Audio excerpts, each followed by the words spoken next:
Okay, now recording is on. Okay, so we are Yes. saying the attribution, the RO path. Because of not knowing that I am the Sakshi, I attribute the problems of the mind and the body to me. So that's what RO path means, the attribution. And asya jivatvam, this jivatvam. Jivatvam is the essence of being a jiva, which is basically samsara. And asya here means this body mind complex. So asya jivatvam aropat. This problem which belongs to the mind and the body, I attribute it to me. So asya vyavaharika jivasya deha sahita lingasya jivatvam. The entire problem belongs to this body. It's attributed to whom? Sakshini. Asya jivatvam aropa sakshini. Sakshini is me, the Sakshi. Even though I am free from samsara, because of the fact that I do not know that I am the Sakshi, I attribute the problems of the body-mind complex to me, to the Sakshi, and avabhasate, wrongly attributed. So this is attributed to me wrongly. Like when I watch a movie, sometimes I am so engrossed, especially if it's a very interesting new movie, a tear-jerker as they call it. I'm so engrossed in the problems of the hero or the heroine that I transfer those problems to myself. I am the, as far as the movie is concerned, there also I am the Sakshi. I am the looker, I'm the seer, I'm the viewer of the movie. And the problems belong to this false entity which is called the actor or the actress. But I am so engrossed in the movie that I transfer that attribute to me, and wrongful transfer.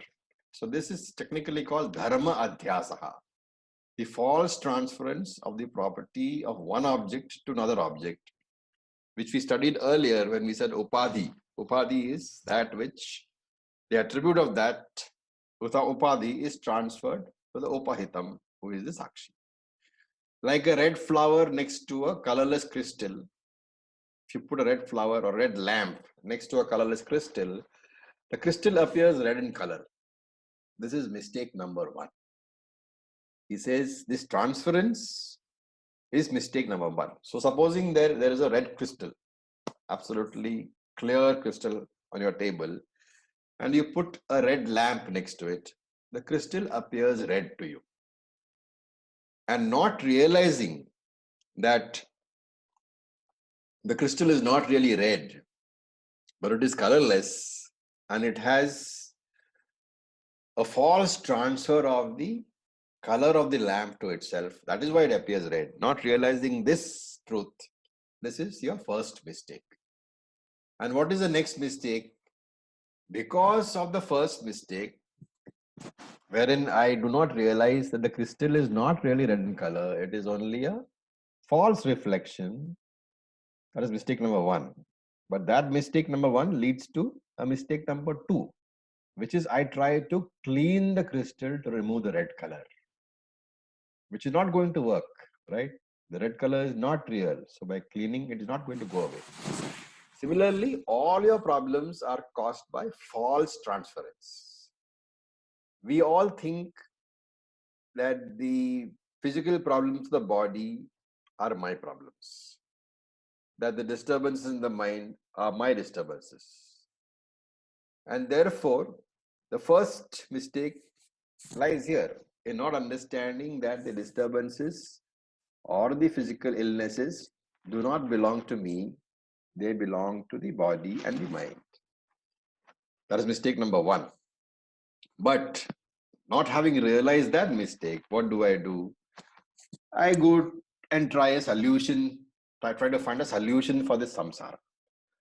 I go to astrologer, I go to temple, I do rituals, I try to find all sort of solutions for a samsara.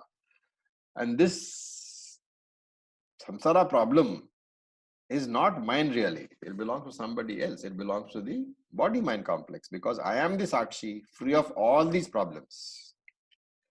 And therefore Vedanta tells us that there is no solution really necessary. because the problem is not there. The problem is only apparent, and therefore by understanding the problem, the solution lies in the dissolution of the problem. The problem is dissolved. Only dissolving that problem is necessary. That is called Vedanta. The solution is to know, to understand this false transference of attributes for what it really is. And therefore he says, Sakshinaya api avabhasate. It is transferred onto the Sakshi. It appears to be belonging to the Sakshi. It's a false problem. And avrutau tu vinashthayam. Avrutau. Avrutau is from the Avarna Shakti. The term Avarna Shakti. So a covering. Avritam. That is Avrutau. Ignorance. Vinashthayam, with the destruction. So Avrutau Vinashthayam. With the destruction of the Avarna Shakti, with the destruction of the ignorance, what will happen? Bheda Bhati. The difference between Sakshi and mind complex, Bheda Bhate, becomes clear. And how do I understand that it's a false problem? How do I destroy this Avarana Shakti? Only one way to do it is to Shravanam, Mananam, and Nididhyasana. Through this process, the Avarana Shakti is destroyed, the ignorance is destroyed. And when this ignorance, this confusion goes away, then the difference between me and my body-mind complex becomes crystal clear. And Tat Apayati. Tat is the idea that I am a Jiva. So Tat means that. What is that? That idea that I am a Jiva, the falsely transferred samsara, Jivatvam as it is called, Apayati. Apayati goes away. This crystal will still appear red to my eyes. Perceptually, the crystal still remains red. But in my understanding, I know that the crystal is a clear piece of glass. Things will continue to look as they are. But this change takes place in my understanding. I learn not to identify with the Ahankara. And I learn to remain in myself as Sakshi. So, Mano Buddhi Hankara Chittani Naham. I am not the mind, I am not the Buddhi, I am not the Ahankara, I am not the Chit. This is the meditation process. All these Manaha, Buddhihi, Ahankara, Chittaha, all are subject to problems. And wisdom lies in my understanding that these are all Anatma. Anatma will perpetually be having problems because Anatma is perpetually changing. Some of the problems will have solutions. Others will have no remedy. So I have to allow these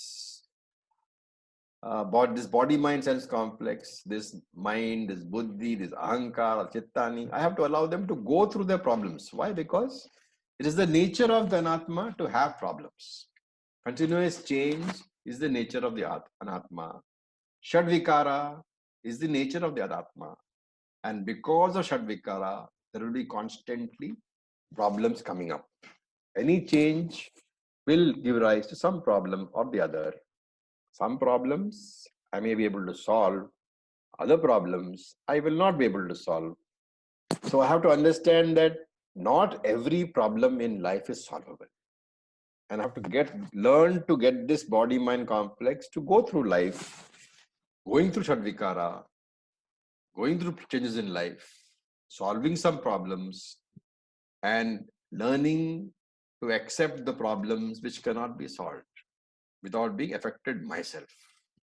I should never be affected because who am I? Chidananda Rupa, Shivoham, Shivoham. And Shivaha, Brahman, is Nitya Muktaha, is perpetually free. And the wisdom here learns in abiding as Sakshi, in remaining as Sakshi, and in seeing everything as it really is.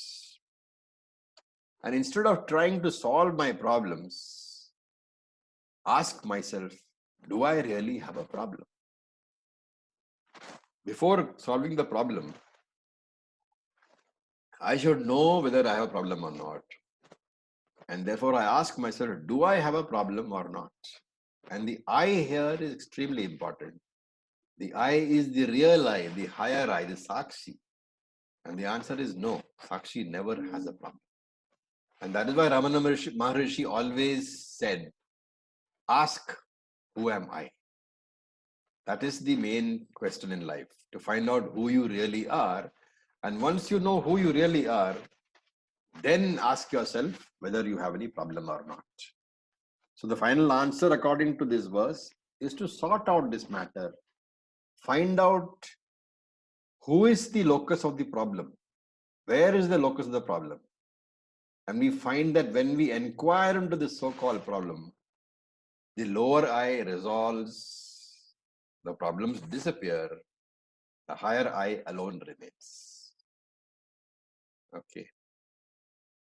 So with this Jnana Yoga portion, let me stop for any questions.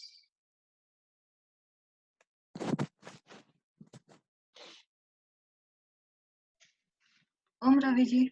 Yes, please.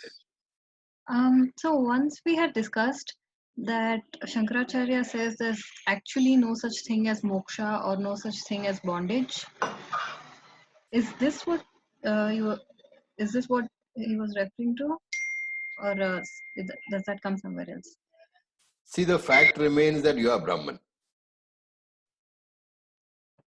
So for you, where is the question of moksha? Right? Yes. What we call moksha is the state of being Brahman. But Shastra says there was never a time when you were not Brahman. And if there is nothing called moksha, then where is something called bondage? That's what he meant. It's only when I think that I am bound that the concept of moksha comes up. If I know I am Brahman, then what is moksha and what is bondage? Nothing is there. There is only me. Yeah, and Jnanam is just the clarity of what is what. Jnanam is just the clarity.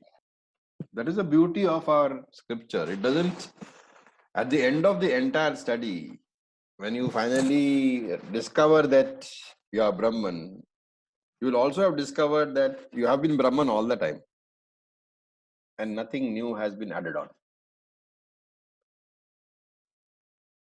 Which is what is given by that famous example of Karan, right? Karan in the Mahabharata. At one point of time in the battle, Kunti goes and tells him that you are my eldest son. So it's to indicate that he discovered that he was a Pandava at that point of time. But does it mean that he was not? He was always a Pandava. Nothing changed excepting the knowledge that yes, I am a Pandava. And if I was a Pandava now, I have always been a Pandava. Only that knowledge. But he himself, he remained the Pandava that he was. That's the story which you use to illustrate the fact that moksha is really no discovery at all. Moksha cannot come. The discovery is that that Brahman was I was always Brahman. And if you want to call that moksha, it's fine. But then you must remember in the ultimate analysis that we say Sarvam Brahman. Whatever is there, that is Brahman only. So if you want to talk about state of moksha, that is Brahman. If you want to talk about the state of bondage, is that Brahman or not? Yes. Yes. There is nothing. When you say Sarvam Brahman, there is nothing which is not Brahman. You cannot exclude anything from Brahman, because if you exclude anything, even a word or an idea, if you exclude from Brahman, what will happen? It will not exist. No, not that way. Logical solution. If Then I exclude Brahman will be finite. Brahman will be finite, because by excluding something, you are drawing a boundary around that something. The moment you draw a boundary around something, there's not just one thing, there are two things. So they become one Brahman and they become something else. And therefore, Brahman is no longer infinite, which Shastra says is wrong. And therefore, When you say infinite, all finite things are included in infinite. Ideas, words, people, universes, anything that you think, the good, the bad, the evil, everything is there in Brahman alone. So I have a question. Yeah. So when I'm like sitting and listening to you right now, I understand that the problems belong to the mind-body complex, and I should always remember who I am. And if there is a problem, I should understand the mind-body complex will have to go through the problem. If I can solve it, it's fine. If no, then I have to allow it to go through it. But how to, in real life situations, when things happen as is, then I don't find myself remembering this. Like it's very. I understand it now, but the moment I'm out of the room and someone says something to me, my mind gets disturbed. I don't remember to remember that this teaching I'm not able to apply. So is Nidhi Dhyasanam the way to the way for that? Yes, you just like today, because of what they call lifetimes of conditioning, you think that you are this body, and that is why that fact that I am a girl is available to you at any time. In the middle of the night, in your worst crisis, you don't forget that you're a girl, do you? That is because it's been assimilated over several lifetimes, or at least over this lifetime. The fact that you're a jiva has been assimilated over several lifetimes. So that conditioning needs to be taken out. That this Nididhyasanam is the deconditioning process. See, getting the knowledge is a relatively simple process. Shravanam. Getting the knowledge that I am undoubtedly Brahman is also not too difficult a process. 6, 7 years, 8 years of continuous Shravanam and Mananam will do that for you. After that starts the real work of working upon yourself, getting rid of all your conditioning. That is Nididhyasanam. That is what will grant you that constant awareness that yes, I am Brahman. So, sir, here when we say Nidhi Dhyasanam, we mean the Nidhi Dhyasanam meditation, the Vedantic meditation. Yes, Vedantic meditation. Okay. The meditation on the teaching. Okay. So, people who are in BG3 will find it a bit difficult to grasp, but then as we start chapter 6, it will become clearer. Okay. Thank you. Okay, any other questions?